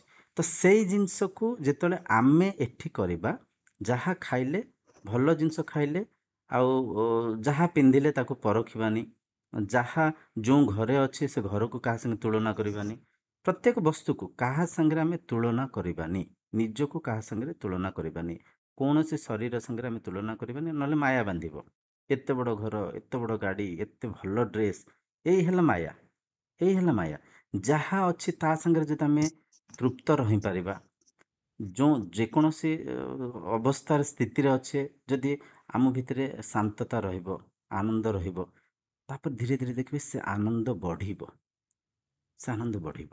ମାନେ ଏଠି ଆଜ୍ଞା ଏକଥା କୁହା ହେଉନି, ବହୁତ ଲୋକ ଏସବୁ କଥାକୁ ନେଗେଟିଭଲି ନେଇଯାଆନ୍ତି, ନକାରାତ୍ମକ ଭାବରେ ନିଅନ୍ତି। ମାନେ ଆଧ୍ୟାତ୍ମିକ, ତାହେଲେ ଆମେ ଯଦି ଆଧ୍ୟାତ୍ମିକତା ଆଚରଣ କରିବା, ଆମେ ଭୌତିକ ଉନ୍ନତିକୁ ଚାହିଁବାନି, ଭୌତିକ ଆଜ୍ଞା ଉନ୍ନତି କରିବାନି। ତ ଆପଣ କହିବା କଥା, ଯଦି ଆମେ କିଛି ଭାବିବାନି, କାହାକୁ ତୁଳନା କରିବାନି, ଭୌତିକ ଉନ୍ନତି ଚାହିଁବାନି। ଏଠି ଆମେ ଗୋଟେ କଥା ବୁଝିବା ଦରକାର, ଉନ୍ନତି କ'ଣ? ଉନ୍ନତି, ଭୌତିକ ଉନ୍ନତିଟା ଉନ୍ନତି ନା ମାନସିକ ଶାନ୍ତିଟା ହେଲା ଉନ୍ନତି, ଶାରୀରିକ ଆରୋଗ୍ୟ ହେଲା ଉନ୍ନତି? ସେଇଟାକୁ ଆମେ ଭଲସେ ପରଖିକିରି ବୁଝିବା ଦରକାର। ଆଜି ତ ସମାଜ, ଦିଲ୍ଲୀକୁ ଭାବିନିଅନ୍ତୁ, ଦିଲ୍ଲୀ, ଦିଲ୍ଲୀ ଗୋଟେ ଆଜ୍ଞା ଏମିତିଆ ସହର, ଆମ ଭାରତରେ ସବୁଠୁ ଶ୍ରେଷ୍ଠ ସହର। ଅନେକ ଟେକ୍ନୋଲୋଜି ଅଛି ଦିଲ୍ଲୀରେ, ଅନେକ ସୁଖ ସୁବିଧା ଅଛି, ଖାଦ୍ୟପେୟ, ହୋଟେଲ, କେତେ ଚାକଚମ୍ୟ, କେତେ ରଙ୍ଗ ରୂପରେ ଦିଲ୍ଲୀ ଆଜି ପରିପୂର୍ଣ୍ଣ ଅଛି। କିନ୍ତୁ ଦିଲ୍ଲୀକୁ ଯଦି ବହୁତ ଗଭୀର ଭାବରେ ଦେଖିବେ, ଦିଲ୍ଲୀ ଏସିଆରେ ସବୁଠୁ ପଲ୍ୟୁଟେଡ୍ ସିଟି। କରେଣ୍ଟ ନଥିଲେ ସେଠି ଯେଉଁ ଲୋକ ଜୀବନଯାପନ କରୁଛନ୍ତି, ସେ କଲବଲ ବାଜିବେ, ସେ ଛଟପଟ ବାଜିବେ। କରେଣ୍ଟ ବିନା ସିଏ ବଞ୍ଚିପାରିବେନି, ଲିଫ୍ଟ ଚାଲିବନି। ବୁଝିପାରୁଛନ୍ତି? ସେ ଡବାରେ ଆଜ୍ଞା ମୁଠାଏ ଲେଖା ଚାଉଳ ଡାଲି ରଖିକିରି ବସିଛନ୍ତି, ସେ ତାକୁ ଖାଇଦେଲେ ସରିଯିବ। ନା ଖାଦ୍ୟ ଅଛି, ନା ଶୁଦ୍ଧ ପାଣି ଅଛି। ବୋରୱେଲରୁ ପାଣି ଉଠିବନି, କରେଣ୍ଟ ନଥିଲେ ତ ଲିଫ୍ଟ ଚାଲିବନି, ପାଣି ଉଠିବନି, କିଛି ହେବନି। ଭାବନ୍ତୁ କେତେ ଡେଞ୍ଜର ଜୋନ୍ରେ ସେମାନେ ଅଛନ୍ତି। କିନ୍ତୁ ସେ ଭାବୁଛନ୍ତି ଆମେ ସୁଖରେ ଅଛୁ, ଘର ଭିତରେ ଗୋଟେ ପେଟି ଭିତରେ ବନ୍ଦ ହେଇକି ରହିଲା ଭଳିଆ ରହୁଛନ୍ତି। ତ ଏ ସବୁ କଥାର ଅର୍ଥ ହେଲା, ମଣିଷ ଜୀବନଯାପନ କରିବା ପାଇଁ ବହୁତ ସୀମିତ ଭୌତିକ ବସ୍ତୁ ପଦାର୍ଥର ଆବଶ୍ୟକ ଅଛି, ବହୁତ କମ୍ ଜିନିଷର। ଆଜ୍ଞା ଆଜ୍ଞା ସେ ଜିନିଷକୁ ଆମେ ପରଖି ପାରୁନେ। କାହିଁ ପରଖି ପାରୁନେ? ମନ ମାୟାରେ ଅଛି, ଆମ ସଂସ୍କାର, ଏଇଟା ସୌଭାଗ୍ୟ। ଏଇଟା ମୁଁ କାହା ଉଦ୍ଦେଶ୍ୟରେ କହୁନି, ଏଇଟା ସମସ୍ତଙ୍କର। ଆମେ ସମସ୍ତେ ଯଦି ଛୋଟ ବେଳଠୁ ଇଏ ଇନ୍ଦ୍ରିୟଙ୍କ ସ୍ୱଭାବ, ମନର ସ୍ୱରୂପ କଥା ଆମେ ଜାଣିଥାନ୍ତେ, ଶୁଣିଥାନ୍ତେ, ତ ଆମେ ସଂଯମିତ ଥାନ୍ତେ। ଆମେ ମାନେ ଯେତିକି ସୀମିତ ବସ୍ତୁ ପଦାର୍ଥ ଭିତରେ ଆମେ ତୃପ୍ତ ଥାନ୍ତେ। ବୁଝିପାରୁଛନ୍ତି? ଆଜ୍ଞା ଗୋଟେ କଥା, ଗାଁ ଗହଳି ପରିବେଶ ବହୁତ ଶୁଦ୍ଧ, ଗଛ ଆଜ୍ଞା ବୃଛରେ ପରିପୂର୍ଣ୍ଣ ଅଛି। କିନ୍ତୁ ସେଠି ମଣିଷ ଆଜିକାଲି ରହୁନାହାନ୍ତି, ସହରାଞ୍ଚଳକୁ ଆସୁଛନ୍ତି। ଯେଉଁ ଜାଗା ଗାଁ ଗହଳି ଦେଖିବାକୁ ଗଲେ ବି ବହୁତ ଶସ୍ତା, ବହୁତ କମ୍ ରେଟ୍ରେ ମିଳିଯିବ, ଭଲ ପରିବେଶ, ଶାନ୍ତିରେ ଜୀବନଯାପନ କରିପାରିବେ। କିନ୍ତୁ ଇନ୍ଦ୍ରିୟ ସୁଖ ପାଇଁ ଇଏ ସହର ଅଞ୍ଚଳର ଲାଇଟ୍, ଘର, ଏ ଚାକଚମ୍ୟରେ ସେମାନେ ହଜିକିରି ପ୍ରଦୂଷଣ ପରିବେଶରେ ରହୁଛନ୍ତି। ବହୁତ କମ୍ ଦିନରେ ରୋଗ ଶୋକରେ ଶରୀରକୁ ପୀଡ଼ିତ କରୁଛନ୍ତି। ବୁଝିହେଉଛି? ତ ଧୀରେ ଧୀରେ ଆସିବ, ଧୀରେ ଧୀରେ ସଂଯମତା ଆସିବ। ଆଉ ପ୍ରତିଦିନ ଯେତେବେଳେ ଧ୍ୟାନ, ଶାସ୍ତ୍ର ଅଧ୍ୟୟନ କରିବେ, ଏସବୁ କଥାକୁ ପରଖି ପାରିବେ, ବୁଝିପାରିବେ, ନାଇଁ ମୁଁ ବହୁତ ଶାନ୍ତିରେ ଅଛି, ମୁଁ ଦୁଇ ବେଳା ଖାଉଛି, ମୋ ଶରୀର ଆରୋଗ୍ୟ ଅଛି, ମୁଁ ଚାଲି ବୁଲି ପାରୁଛି, ମୁଁ କାହା ଉପରେ ନିର୍ଭର ନାହିଁ, ମୁଁ ସାଧନାରେ ଅଛି, ମୁଁ ସତ୍ୟକୁ ଚିହ୍ନିଛି, ମୁଁ ଅନୁଭବ କରିଛି। ଆଠୁ ବଡ଼ କଥା କ'ଣ ଅଛି? ଆଠୁ ଆଜ୍ଞା ବଡ଼ କଥା କିଛି ବି ନାହିଁ। ମୁଁ ସତ୍ୟକୁ ଅନୁଭବ କରିଛି, ଯେଉଁଟାକି ଅନେକ ସାଧୁ ସନ୍ଥ ଗୁମ୍ଫାରେ ବସିକରି ଚଣା ଗୁଡ଼ ଖାଇକରି ସେମାନେ ଏଇ ସତ୍ୟକୁ ଅନୁଭବ କରିବା ପାଇଁ ହିମାଳୟରେ, ହିମାଚଳରେ ଯାଇକରି ସେମାନେ ତାଙ୍କ ଜୀବନଯାପନ କରୁଛନ୍ତି। ବରଫ ଗୁମ୍ଫାରେ ବସିକରି ନାଙ୍କ ବନ୍ଦ କରିକରି ସେମାନେ ପ୍ରାଣାୟାମ କରୁଛନ୍ତି, ଧ୍ୟାନ କରୁଛନ୍ତି। ପ୍ରତି ମୁହୂର୍ତ୍ତରେ ଏ ବ୍ରହ୍ମାନୁଭୂତି କରିବା ପାଇଁ ସେମାନେ ପ୍ରଚେଷ୍ଟା କରୁଛନ୍ତି। କିନ୍ତୁ ମୁଁ ବ୍ରହ୍ମାନୁଭୂତି କରିଛି, ମୁଁ ଈଶ୍ୱର ପ୍ରାପ୍ତି କରିଛି। କିନ୍ତୁ ମନ ଯେହେତୁ ସଂସ୍କାରରେ ମାନେ ଦ୍ୱୈତ ଥିଲା, ଯେହେତୁ ମନ ଭିତରେ କିଛି ଆଶାବିଳାସ ଥିଲା, ମନ ମୋତେ ଠକୁଛି। ମନକୁ ମୁଁ ପରଖିବି, ମନକୁ ମୁଁ ଦେଖିବି। ଯେଉଁଠି ବି ମନରେ ମାନେ ନକାରାତ୍ମକ ଭାବନା ଆସୁଛି, ମନକୁ ନିଶ୍ୱାସ ସାଙ୍ଗରେ ବାନ୍ଧିଦେବେ। ନିଶ୍ୱାସର ଯେଉଁ ଯିବା ଆସିବାକୁ ମନର ନେତ୍ରରେ ଦେଖିବେ, ଶାନ୍ତ ହେଇକି ବସିଯିବେ, ଟିକେ ଧ୍ୟାନ କରିବେ, ଟିକେ ସ୍ଥିର ହେବେ, ଦେଖିବେ ମନ ମୌନ ହେବ, ଗୁରୁଦେବ ତାପରେ ମନ ଆଉ ଗୋଟେ ଶାନ୍ତ କଥା, ହେବ। କୁହନ୍ତୁ। ଯୋଉଠି ମୁଁ ଯାଉଛି ମତେ ପଚାରୁଛନ୍ତି ତମେ ଆମିଷ ଖାଉଛ ନା ନାଇଁ? ମୁଁ କହୁଛି ନାଇଁ, ମୁଁ ପାଖାପାଖି 8 ବର୍ଷ ହବ ମୁଁ ଆମିଷ ଛାଡି ଦେଇଛି, ମୁଁ ଆମିଷ ଖାଉନି। ଆଜ୍ଞା ନା ଇଏ କି କଥା, ତମେ କାହିଁ ଆମିଷ ଖାଉନ? ଆଉ ପିଲା ଶରୀରଟା, ଆଉ ନ ଖାଇଲେ ତମର ସେ ଯିଏ ଆପଣ ଯାହା ଜାଣିପାରୁଛନ୍ତି ଜାଣେ ସମସ୍ତେ ତାଙ୍କୁ କହୁଛନ୍ତି। ଆଜ୍ଞା ତାଙ୍କୁ ବି ଅଧିକ ବୁଝେଇ ହେବନି। ତାଙ୍କୁ ସିମ୍ପଲି କହିଦେବେ, କହିବେ ମୋତେ ଆଜ୍ଞା ଭଲ ଲାଗେନି ଆମିଷ। କାହିଁକିନା ବହୁତ ଆଜ୍ଞା ଲୋକଙ୍କୁ ଏମିତି ଅଛନ୍ତି, ସେ ବୁଝିବେନି, କିନ୍ତୁ ସେ ଚିଡ଼େଇ ଦେବେ। ମାନେ ଆଜ୍ଞା ଯିଏ ଯେଉଁ କାମଟା କରୁଥାନ୍ତି ସେଇଆ ଠିକ୍ ଭାବିଥାନ୍ତି, ସେ ସୁଖ ପ୍ରାପ୍ତି କରୁଛନ୍ତି ନା। କିଞ୍ଚିତ ସମୟ ଯେତେବେଳେ ସେ ହାଡ଼ ମାଂସ ପାଟିରେ ବାଜୁଛି, ସେ ତାଙ୍କୁ ଭାରି ମାନେ ସେ ସ୍ୱାଦରେ, ସେ ଆନନ୍ଦରେ ସେମାନେ ହଜିମଜିକି ଅଛନ୍ତି। ଆଉ କାହାକୁ ଖାଉଛନ୍ତି, କ'ଣ ଖାଉଛନ୍ତି ଆଜ୍ଞା ବୁଝିପାରୁଛନ୍ତି? ମଣିଷ ମରିଗଲେ ତାଙ୍କୁ ଛୁଉଁନେ, ଆମେ ମଢ଼ କହୁଛେ, ଆଜ୍ଞା ସେ ମଢ଼କୁ ଛୁଇଁଥିବା ବ୍ୟକ୍ତିକୁ ବି ଛୁଉଁନେ, ଆମେ ବାରଣ କରୁନେ। କିନ୍ତୁ ପଶୁକୁ ପକ୍ଷୀକୁ ହତ୍ୟା କରିକିରି, ମାନେ ଜୀବ ହତ୍ୟା କରିକିରି ମହାପାପ କରୁଛେ, ଆମେ ସେ କଥାକୁ ପରଖି ପାରୁନେ। ତ ସିଏ ଛୋଟବେଳଠୁ ତାଙ୍କ ସଂସ୍କାର ସେମିତି ହେଇଯାଇଛି ନା, ଖାଇବା ପିଇବା ଭୋଗିବା ସଂସାର, ମାନେ ଏଇସବୁ ଜିନିଷ ଭାବି ନେଇଛନ୍ତି ଯେହେତୁ, ତାଙ୍କୁ ଯିଏ ବୁଝିବା ପାଇଁ ଚାହିଁବେ ତାଙ୍କୁ ବୁଝେଇବେ, ଯିଏ ଆଜ୍ଞା ବୁଝେଇବା ପାଇଁ ଚାହିଁବେ ତାଙ୍କୁ ସେଇଠି ସ୍ଥଗିତ କରିଦେବେ। ଆଜ୍ଞା ଠିକ୍ ଅଛି, ଆପଣ ଠିକ୍ କହୁଛନ୍ତି, ମୁଁ ଆଜ୍ଞା ମୂର୍ଖ, ମୁଁ ଟିକେ ବେଶୀ ଏ କଥାକୁ ବୁଝିପାରୁନି, ମୋତେ ଭଲ ଲାଗେନି, ମୁଁ ଖାଏନି। ବାସ୍ ସିମ୍ପଲି ତାଙ୍କୁ କହିଦେବେ। କାରଣ ତର୍କ କଲେ ତର୍କ ବଢ଼ିବ, ସେ ବୁଝିପାରିବେନି। ଆଉ ସିଏ ବୁଝି ନ ପାରିବା ହିଁ ତାଙ୍କ ପାଇଁ ବିରାଟ ମାନେ ଦଣ୍ଡ କହିଲେ ଚଳିବ। ବୁଝିପାରୁଛନ୍ତି? ସେ ଆଜ୍ଞା ତାପରେ ବୁଝି ନ ଗୁରୁଦେବ କାଲି କାଲି ନା ପରଦିନ କମ୍ପ୍ୟୁଟର କ୍ଲାସରେ ଆସିଲା ବେଳକୁ ଆମର ଏଇ ପାଖାପାଖି ଗୋଟେ ଚିକେନ ଦୋକାନ ଅଛି, ଆଜ୍ଞା। ସେ କଟା ହଉଥିଲା, ନଜରଟା ପଡିଗଲା, ଓହୋ ମତେ ହୋ ବହୁତ ହୋ ଦୁଃଖ ହୋ ହୋ ଲାଗିଲା। ହୋ ପ୍ରଭୁ। ତାପରେ ସେଠୁ ମନରେ ଗୋଟେ ବିଚାର ଆସିଲା, ମୁଁ କହିଲି ଆଜ୍ଞା ଜଡ ରୂପୀ ଶରୀର, ଆଜ୍ଞା। ଗୋଟେ ଜଡ ରୂପୀ ଶରୀର ଖାଇଲେ କଣ ତା ଶକ୍ତିଟା ମିଳୁଛି, କଣ ତାକୁ ଏମିତି ଆନନ୍ଦଟା ମିଳୁଛି। ମାନେ ସେ ଗୋଟେ ଜୀବ ଆସିଥିଲା ସଂସାର, କିଛି ଗୋଟେ କର୍ମ ପାଇଁ ଭଗବାନ ତାକୁ ଓଃ, ପଠେଇଥିଲେ, ଭଗବାନ ସେ ଯେତିକ ବିଷୟରେ ତାକୁ ପ୍ରାଣୀକୁ ମାରିଦେଇକି। ଆଜ୍ଞା ନିର୍ମାଣ କରିଛନ୍ତି, ସମସ୍ତଙ୍କ ଭିତରେ ସେ ହିଁ ଅଛନ୍ତି। ଆଜ୍ଞା ଗୁରୁଦେବ ଏବେ କଣ କରୁଛନ୍ତି ନା, ମାନେ ଭୌତିକ ସୁଖ ସୁବିଧା ପାଇବା ପାଇଁ ଆମେ ଯେମିତି କହିବା ଧନ ଉପାର୍ଜନ ଲାଳସା ଟା ଏମିତି ଗୋଟେ ମଣିଷ ଭିତରେ ଘେରି ଯାଇଛି। ନିଶ୍ଚୟ ନିଶ୍ଚୟ ନିଶ୍ଚୟ। ମଣିଷ ମାନେ କଣ କରୁଛନ୍ତି ନା, ଯୋଉ ଜୀବ ମାନଙ୍କୁ ଏମିତି ସୃଷ୍ଟି କରୁଛନ୍ତି, ମାନେ କୁକୁଡା କଥା ଆମେ ଯଦି କହିବା, ଆଜିର ତାଙ୍କୁ ଚର୍ଚ୍ଚାକୁ ଟିକେ ଆମେ ବିରାମ ଦେବା, ବହୁତ ଆଜ୍ଞା ଲମ୍ବା ଆଜ୍ଞା ଚର୍ଚ୍ଚା ହେଇଗଲେ। ଆଜ୍ଞା ଆଜ୍ଞା ଠିକ୍ ଗୁରୁଦେବ ଅଛି, ପ୍ରଣାମ ପ୍ରଣାମ। ହରି ଓମ୍, ଆଜ୍ଞା ହରି ଓମ୍, ପ୍ରଣାମ। ଆଜ୍ଞା।